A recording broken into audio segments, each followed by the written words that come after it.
I want to start out, first of all, by thanking Pippa and Rich for making it possible for me to be part of this project, and also Graham and other members of the department for making me feel like a real colleague during my stay here, which is unfortunately coming to an end. So, anyway, the motivation behind this paper, aside from allowing me to spend the Canadian winter here in Australia, comes out of work done on the comparative study of electoral systems by a number of people in 40 different countries, which tried to get a set of questionnaire items dealing with choice and other related variables into a number of national surveys a few years ago, and some of that work has now started to get published over the last few years. And of course, the good thing about that is that we haven't had that kind of survey data for a large number of countries for very long. The downside, of course, is that it still suffers from the classic comparative politics problem of too many variables and too few cases, 40 countries notwithstanding. But I'll get to that more when we deal with the data in this paper. Now, of course, this is part of the Electoral Integrity Project, so I tried to work it around the larger themes of that project. Pippa will recognize the slide that I stole from her presentation earlier in the semester, in which she laid out a very nice overview of the research design for the whole project. And I tried to think, I remember I started thinking at that presentation where I best fit into it. And I fit into it under the electoral systems side because we've got data on a number of countries which have, quite a bit of variation in electoral systems, and that was also the theme of the comparative study of electoral systems project, to try to get as much variance as possible across the countries in terms of the institutional structures. I'm also interested in context. Institutions, of course, vary, but the context in which elections take place varies. And some more recent work that I've done, not connected to this project, deals with economic voting and, of course, the state of the economy across a number of countries. In that project, particularly European countries. Again, when voters go to the polls, they're, of course, limited by the choices that are on the ballot, hence the title of this paper. But they're also working within whatever the context of the election is at that time, who's in power, what the state of the economy is, and and so on. So when you start to work with data from a large number of countries, you can vary some of those things, which for most of us who study electoral behavior, you frequently can't. If I'm studying Canada, those things are constants. They may be important constants, but I can't vary them in the analysis. Whereas if I get more cases, I can at least try to do that. Now, the other thing I liked about Pippa's slide here is you notice the larger research question at the bottom there, and the question of the quality of the election. Does the perceived quality of the election affect many aspects of democracy and democratization? And the front end of that is kind of my research question for this paper. And you'll notice a couple of things there. First of all, the quality of elections theme is a little bit broader than some of the electoral integrity themes that we've dealt with for other purposes in the project. Quality of elections as a concept opens up a few other issues besides malpractice, fraud, and so on. And notice this is perceived quality of elections, because we're working with survey data here, not objective indicators on elections, but people's perceptions. And so we don't just want to know what election observers think of what's going on in a particular case. We want to think about what the people who are going to the polls think is going on, both at the time of the election and afterwards. And does it affect their behavior? Or does it affect their attitudes toward democracy more generally? That segment of the larger research question is what I'm trying to address in this paper. Now, pursuing the idea for a moment that we're trying to get beyond a minimalist definition of electoral integrity here, I wanted to think a little bit, not so much about integrity per se, but about what we think about when we think about a democratic election. What is it that makes an election democratic? one of the little curveballs that students of voting behavior, I think, have been thrown in recent years is the fact that there are elections now in so many countries that have some real shortcomings with regard to the quality of their democracy. And so you can't really quite think of them as the same way. We students of elections tend to think that elections are elections, but then you start to realize, no, not quite. They can be quite different in different places. And that difference, I think, is increasing as more countries have elections held under a wider variety of different kinds of conditions, rules, levels of democracy, and so on. So revisiting the concept of a democratic election, which is not exactly new, but is always relevant to projects like this, I thought was useful. And I got thinking a little bit about not just the integrity side, but about the democracy side. And I'm using Gerardo Monk's book here, which I think is a nice synthesis of some of these ideas. And of course, one of them in there that people in the project will immediately recognize is the idea of clean elections. That's his term. We could use the integrity term. But the idea that elections are properly run according to some international standard or widely agreed upon standard is a part of that. But it's not the only part. And one of the other, he has 4 sort of broad areas, and then he segments those into a number of specifics that I'm not going to go into here. One of the questions that he asks that I like is very fundamental, and it is in a way the motivation for the title of the paper. What are we voting on? And of course, as you look at more countries and more cases and more variations in the structure of electoral systems, you realize that that's quite different in different cases. I use in the paper the example of Qatar, which is one of these years is going to have its first national election. It's been postponed now, I think, at least twice. It'll probably get postponed again. But even if they get around to having it, if you look at what it's about, they're going to elect I think it's a 50-member assembly. 35 of the members will be elected. 15 of them will be appointed by the hereditary ruler of the country. And even when that structure is in place, it won't have any power. So having an election, under conditions like that doesn't quite fit with our concepts of what democracy is about. And so Monk is saying, well, let's see if the main offices are actually being filled through elections. Well, I picked Qatar because it's such an extreme example to illustrate the point. But when I think about my own country, Canada, and I look at the attitudes that Canadians have about some of these issues, saying, we don't get a chance to vote for very much, do we? There are no executive offices on the Canadian ballot at all. People have a chance to vote for their local member of parliament, but often that vote takes place in districts that are very uncompetitive because Canadian politics is so highly regionalized. And when you look at Canadian survey data on these topics, they say, we don't really have much chance to vote on anything, here. And the things we can vote on just aren't all that important. We can vote for our local member, but he or she is going to win the seat easily, and therefore, why should I bother? So there's, we can look at an extreme like Qatar, but we can also look at more advanced democracies that we tend to make assumptions about and ask some of the same questions. Will the fact that some things are on the ballot and some things are not affect people's perceptions of the quality of democracy? In a paper that I did last year on Canada, I can show pretty convincingly, at least to me, that it does. That a lot of Canadians are just sort of frustrated with elections. We go around telling them how wonderful our democracy is, and then you look at survey data and they say, well, we don't think it's so wonderful. We don't really have all that much voice. Monk asks other questions that I think are relevant. How competitive are elections? That's the real choice side. Or are we just getting a chance to vote on something, or is that something going to make a real difference? I think I think it was one of the previous papers in this seminar series, it might have been Michael's, asked the question, can the government get thrown out as a result of this election? In some countries it can, in some, maybe not.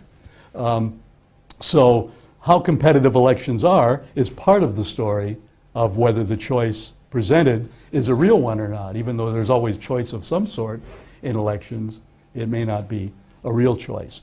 And then he asked questions about the inclusiveness of the electorate, which is also an electoral integrity kind of question. It can be a question at the level of registration or voting rights, but it can also be a question at the level of participation. Do you have a sufficient number of citizens participating in the election to have an electorate and an election outcome that you could say is really the product of an inclusive electorate?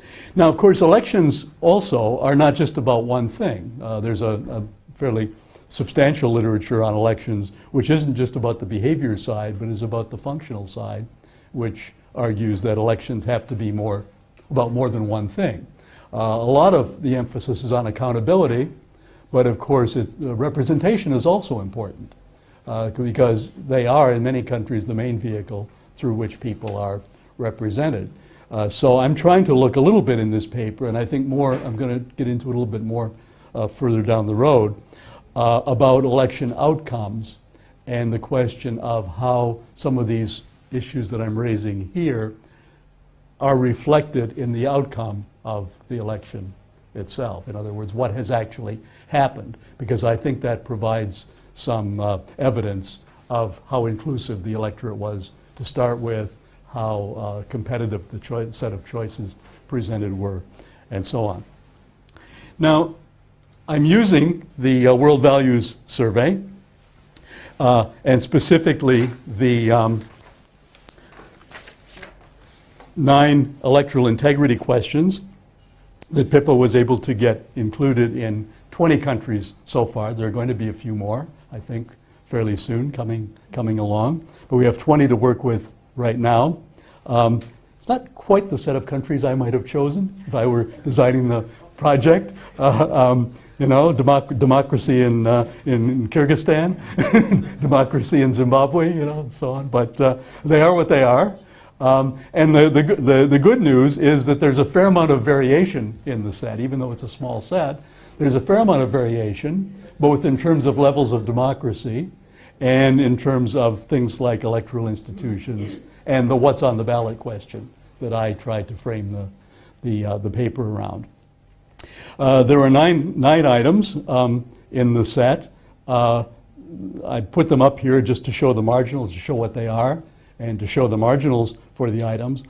I am particularly interested in the genuine choice item. That was what attracted my attention when Pippa first showed me the set of questions. I thought, hey, I can do something with that. I'm not sure that I have a lot to say about bribery, but give me a survey question on genuine choice. I think maybe I could do something with that. But then I decided that because it's part of the Electoral Integrity Project, I would try to treat it within the larger integrity set for purposes of this paper. So I have another idea that sort of came out of writing this that I'm going to do something more with, just using that item. But for today, I'm treating it as part of the set of electoral integrity items. And I'm very pleased to say one of the first things I did when I saw the data is I ran a little factor analysis on it to try to see what it looked like. And I was delighted to see that the genuine choice item loaded very nicely with the set of election fairness items. And I think what that's telling me is that people's conception of what's fair in elections also has something to do with the choice presented. In other words, for people to understand that it's a fair and democratic election, they need to see, of course, that it's fairly conducted. They need to be convinced that votes have been counted fairly and so on. But they also need to be convinced that the choice that they were given in the election was a meaningful one. And so I think that means that I can treat the item for our purposes here in terms of this concept of fairness, broadly defined. What is a fair election? A fair election is one in which the officials are impartial, et cetera, in which there's enough coverage that people can understand what's going on, and in which the choice offered has some real meaning. And then the other factor that falls out of the analysis is the electoral malpractice factor. that we've talked about in the project, the kinds of things that Sarah Birch and others who have written on this topic are particularly interested in. You know, is there a threat of violence? Are candidates prevented from running? Is there bribery? Is there a distortion in the coverage of elections? And so on. Those load together fairly neatly in this presentation, although, as we will see a little further along, there is nevertheless some considerable variation in the individual items. And that variation in the individual items does explain some of the effects that we'll see later. But I kind of started with the factor analysis, and once I saw that, I decided to frame the paper in those terms. Now, what I'm trying to do with it works something like this. It's a little bit messy at this stage, but this is the idea underlying the analysis. I want to think first about the question of what's on the ballot. What is the electoral system within which people are operating?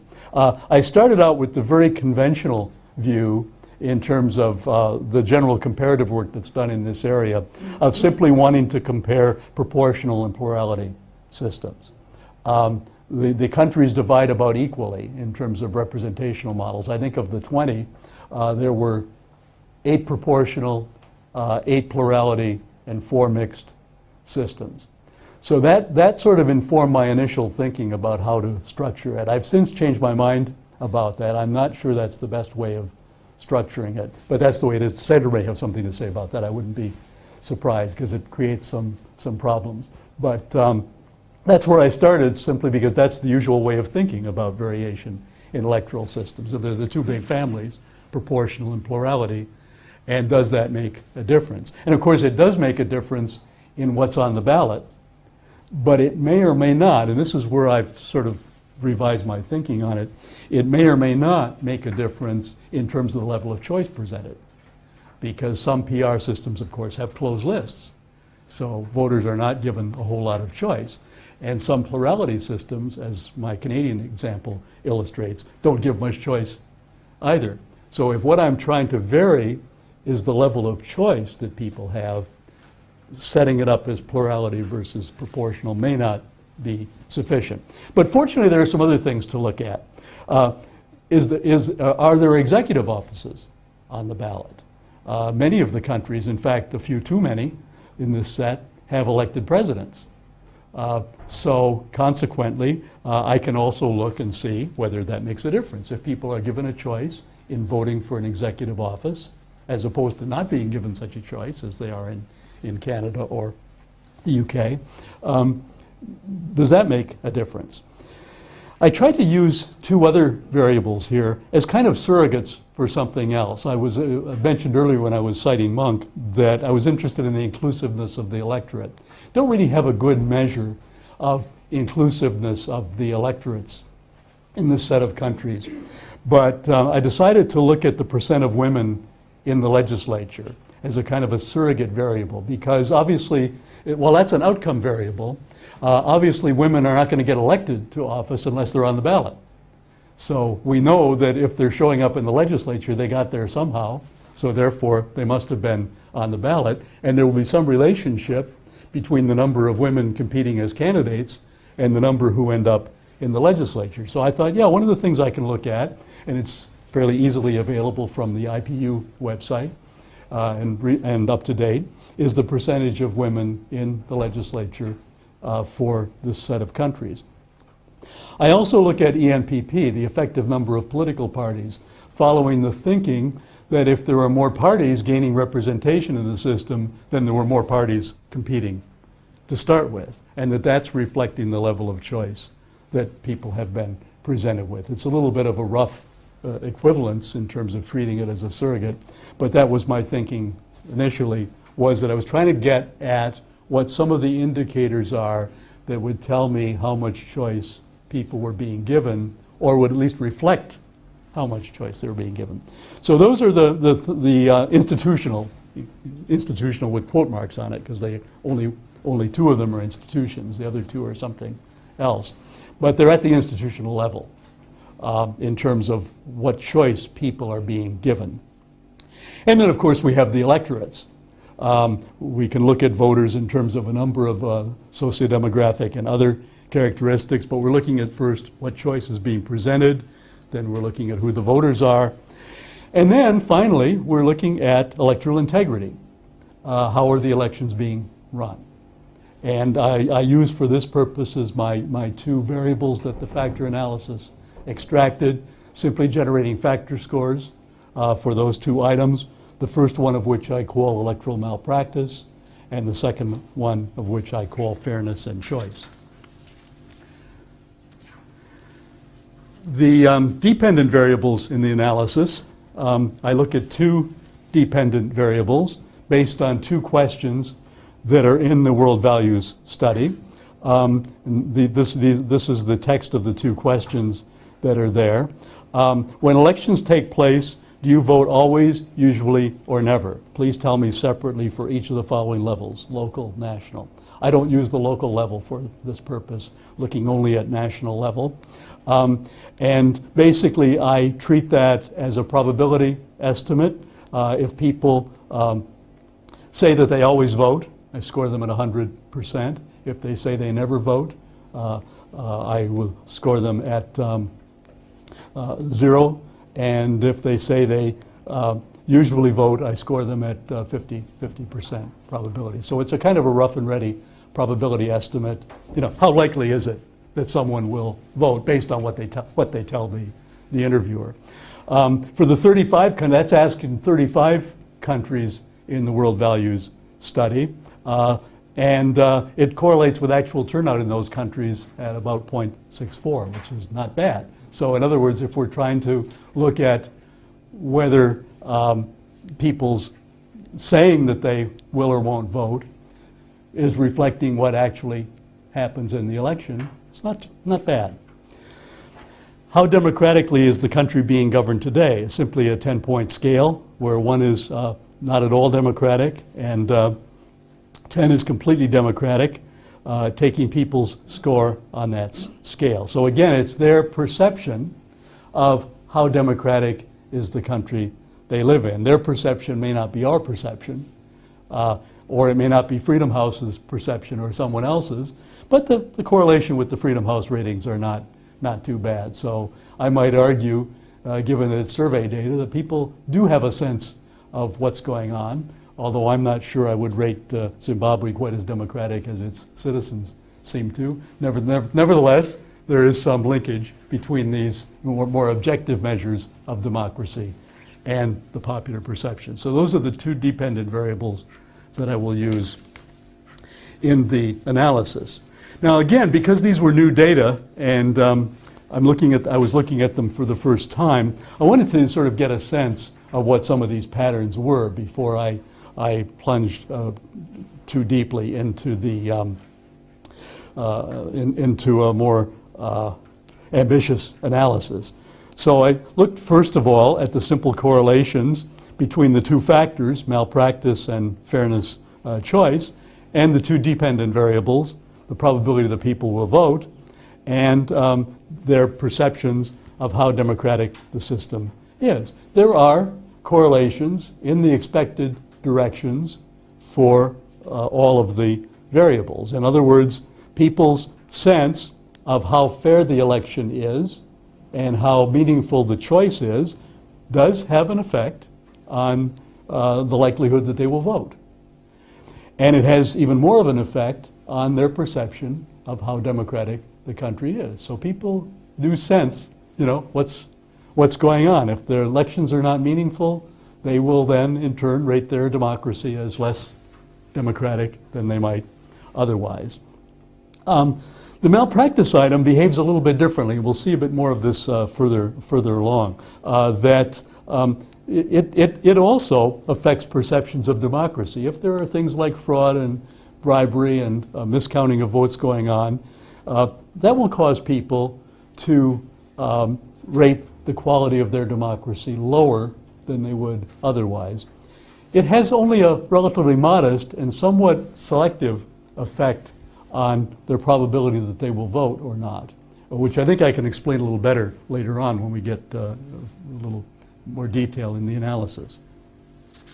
Now this next table is to some extent the key table in the paper, at least thus far, partly because it has all 9 items in here, so we can see a little bit more than the factor analysis shows of what sorts of variations there are in terms of the various things that might or might happen in the running of a particular election, and the way in which those various things might affect either people's willingness to participate and their perceptions of how democratic the system is.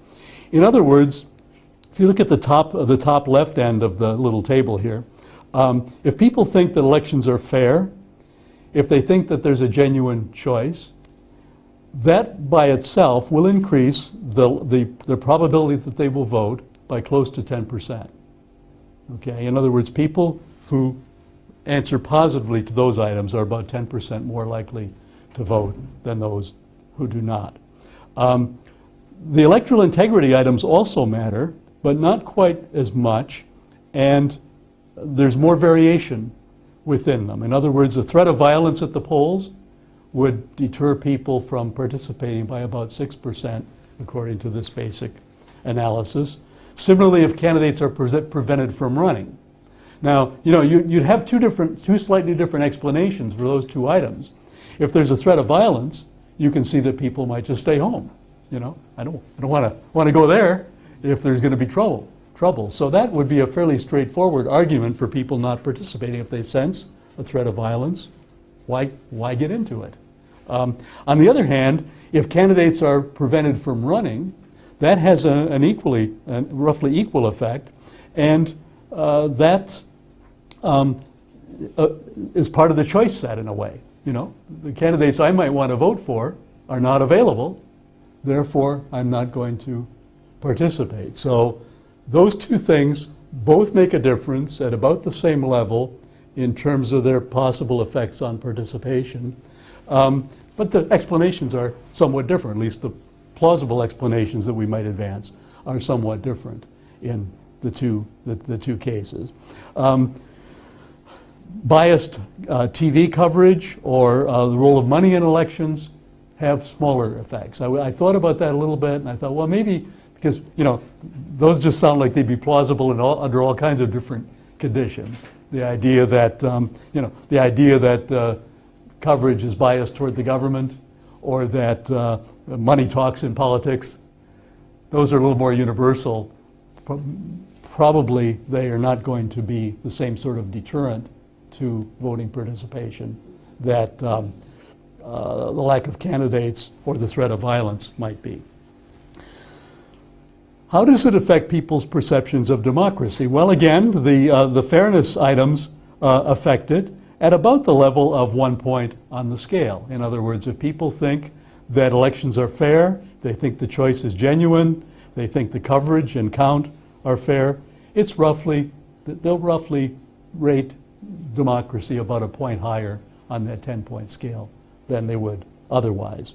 The electoral integrity items, or the malpractice items, also have an effect, a little more variance and a little different structure. In other words, the bias of coverage and the idea of money in elections has a little more effect there. So it isn't deterring people from voting quite as much, but it is affecting their perception of how democratic the country is.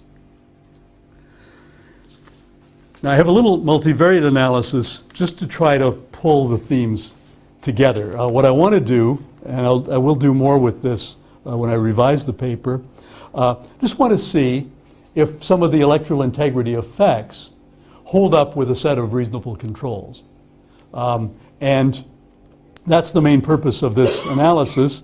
And if you look in the lower right-hand corner of the table, you see that they hold up pretty well with regard to the perceptions of democracy. Okay? In other words, even with a set of controls, various kinds, the perceptions of malpractice or the perceptions of fairness do predict at a certain level how democratic people think the system is. In terms of the probability of voting, the effects are smaller and a little more mixed. Malpractice, as I suggested earlier, is no longer significant as a predictor of the probability of voting. And I think that's because it's a little more selective in terms of the reasons for the malpractice. So looking at the specific items teases out a little more than that. But when you look at the factor scores and it rolls together, I think it's washing out some of that variance there. So taken as a whole, malpractice is not deterring people from participating unless it's in a specific country and it's about a specific thing, like violence, for example, or intimidating opposition candidates and preventing them from running. On the other hand, the fairness or choice variable does hold up with regard to participation. In other words, if people are going to participate in elections, if they're going to go to the polls, they have to be persuaded that the choice presented is a fair one and a meaningful one. What can we conclude from this, at least at this stage? I started with my question, does it matter what's on the ballot? I thought then I would, at the end of the analysis, say, yes, it does, of course. And one of the things I learned from the analysis thus far is, well, not so much. And I've got to think a little bit about that, because the what's on the ballot question is tricky because of the different institutional arrangements and because there is variance within the different types of institutions. I already mentioned the fact that real choice can have one meaning in proportional systems, a slightly different meaning in plurality systems, but it can be constrained under both models. So I can't answer the question the way I thought I might, saying, yes, proportional systems are better. We know from the literature that people are more likely to participate, all other things being equal, under more proportional models. But again, the choice presented can vary quite a bit under different kinds of proportional structures. So it isn't proportionality versus plurality that's at work here. It's something else. On the other hand, having an executive office on the ballot does matter. Does matter. I think that has two possible meanings. One is simply the more choice meaning, which I'm giving it here. Put something more on the ballot, more to work with. People are attracted by that. But it's also a question of level in the sense that presidential elections tend to be high-stakes elections, where parliamentary elections often are not. A few seats in the legislature changes hands, may not make a huge difference. Presidency turns over, that can be a huge thing in many countries. So when looking at presidential elections, we're looking at both more being on the ballot, more choice being given to people, but we're also looking at the stakes being raised. And I'm not sure which of those two explanations is the more important. There may be something in both of them. Can't really do a lot with it with the set of countries we have so far, because 16 of the 20 are presidential systems. So there isn't as much variance there as I might like to have if I wanted to really chase after that side of the analysis. But it does matter what's on the ballot, but it's more the perception of that matters than the fact of what it is. Presence of more women matters quite a bit, actually, and that's something I think that can be teased out a little bit more in the analysis as we work it through. And again, it has two meanings. It has the more choice meaning, more candidates, more things to vote for, a wider mix of people, but it also has a representational side, that people are being represented, probably represented better in a system that is more inclusive. And the more women variable is reflecting that. Perception of malpractice depresses participation a little bit, depresses it selectively, but it certainly affects people's evaluation of democratic performance. And the perception of fairness and the perception of choice both increases participation and improves people's evaluation of performance, even under different types of institutional arrangements and in different electoral contexts. I think maybe that's a good place to stop. I will say something at some point about where I want to go next with the paper, but I think I'd like to give Sandra and others a chance first, and then maybe I'll come back to that at the end. Thanks so much. So over to Sandra Urquiza, who's going to give us our discussion comments on the paper. Sandra is with us, of course, as a PhD student and one of our research associates. Oh, Larry, first of all, I wanted to thank you for allowing a young scholar to give you feedback.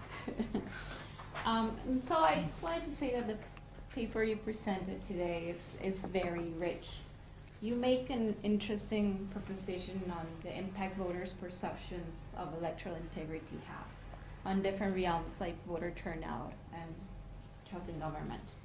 Also, you have put forward an interesting argument about the relationship turnout and trust have to the greater concept of democracy, so I like that.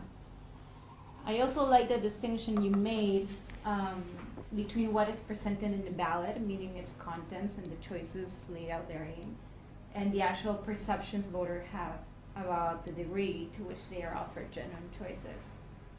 Lastly, I respect your effort, the effort you've made to frame democracy in positive terms. I think that attempting to step beyond the safety of a minimalist approach to define the concept of what is democracy and other concepts alike always generate discussions, so I enjoy the philosophical framework of your paper. My observations are very punctual. So my first observation is about the conceptualization of your paper. So you strive to explore the possibility of a more expansive understanding of electoral integrity.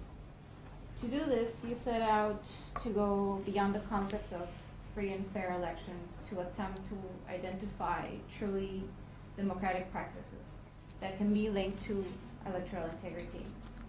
So framed in such a way, I expected to learn about elements that transcended the concept of free and fair. However, when reading your paper, I encountered an elaboration of these concepts more than a broadening of the concept of electoral integrity. So the four concepts, the four elements that you present to evaluate whether an election aligns with commonly accepted democratic values, clean elections, inclusiveness, competitiveness, and elective offices. They all fit nicely within the description of free and fair elections, but my question to you would be, to what extent do these elements broaden our understanding of electoral integrity per se? So an argument can be made that expanding the concepts of free and fair, that by expanding these concepts, you're in fact expanding our understanding of electoral integrity. But if that is the case, then it should become apparent in the objective, I think, of the paper that your goal is not to transcend the concepts of free and fair elections, but to rather help us deepen our understanding of those concepts. My second observation is in regard of the different stories presented in your paper. So I said this before, it's very rich and it has abundant and interesting information, but it wasn't very clear to me the focus that it wanted to take. So you began by exploring the characteristics of a democratic election and use such as a dependent variable. And then to evaluate it, you speak about the factors presented by Monk, and which I mentioned a minute ago: clean elections, inclusiveness, competitiveness, and elective offices. In this preliminary section, your conclusion is that in order for a democratic election to happen, it should provide for elections of the public officials who will actually conduct the business of government. They should be impartially conducted, provide for an inclusive electorate, and be genuinely competitive. This is a very punctual finding, which constitutes the first story presented in your paper. Later, you move on to analyze citizens' perceptions of democracy and their propensity to vote on election day, and conclude that the concept of democracy is not an absolute and that citizens' perceptions are subjective. Likewise, you state that even in less democratic countries like Russia, Morocco, or Zimbabwe, citizens perceive that elections in the respective countries have some meaning. This is another interesting finding where the dependent variable is citizens' perceptions of democracy, and I think this would constitute a second story on this paper. Lastly, you focus on the 9 questions on electoral integrity, including the Wave 6 in the World Values Study. And more specifically, you focus on the question regarding genuine choice. And here, genuine choice is a dependent variable, and other elements such as electoral institutions, type of institutions, and number of parties, for example, become your independent variables. This is, I think, another facet to your paper, and the one that I consider the most interesting. So in summary, I believe this paper contains much valuable information, but it's somewhat unclear to me the specific direction it wants to take. Whether it's the conditions leading to a democratic election, whether it's citizens' participation and perceptions of democracy, or the impact genuine choices bears in the concept of electoral integrity.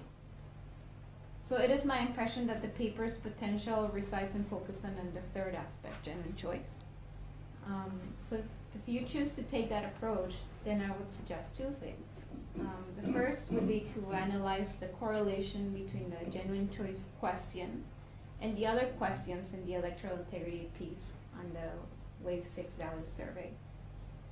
The reason for this is that although it's important to assess the direct impact the genuine choice question has on the overall electoral integrity concept, it is also central to look at the implications other questions have about genuine choice. So, for example, the question opposition candidates are prevented from running will have an impact on voters' belief about how real their choices are. Therefore, I believe your data would be stronger if you assess how much of the concept of genuine choice is contained in each of the 9 questions. Link that aggregate result to the overall concept of electoral integrity, and then compare it to your first results on the impact of the genuine choice question alone to the overall electoral integrity concept. And the second suggestion would be in regards to your conclusions about the propensity of voters to vote. You assert that voters are more likely to vote if they perceive having genuine choices. And while you acknowledge outside factors, I believe that your claim would actually be much stronger if you take 2 factors into account. The first one would be compulsory voting, and the second would be perception of corruption. To what extent is compulsory voting responsible for voters going to the polls instead of them voting because they believe they have a genuine choice? Similarly, to what extent voters' perceptions of corruption impact their perception of genuine choice and thus their decision to vote? Those would be my 2 main suggestions for the evaluation of the genuine choice in the greater scheme of electoral integrity. And in regards to future questions, I would like to go back to your central question. Doesn't matter what's in the ballot. So your answer was so-so. Because whether a voter perceives that she has a genuine choice will depend on factors that lay outside of the ballot as much as within in the concepts of the ballot, in the contents of the ballot. So I would be very interested in reading a paper that expands on this assertion. Some questions that came up to my mind when reading your conclusion were, to what extent do the voters' preconceived notions of genuine choice before they vote impact their perception of democracy? So if what is actually in the ballot matters as much as pure perceptions, then could we encounter a case or cases where the contents of the ballot are limited and yet perceptions of democracy are strong, and vice versa? So following that logic, we would be exploring the possibility that government is capable of working on giving good impressions to the public and presenting them with limited or little choice on election day. So these are a few questions I think that I would find interesting to develop. And I really like to thank you for this paper and again to give me the opportunity to discuss this with you. So with those remarks, I'll just give it back to you. Thanks, Sandra. Thanks.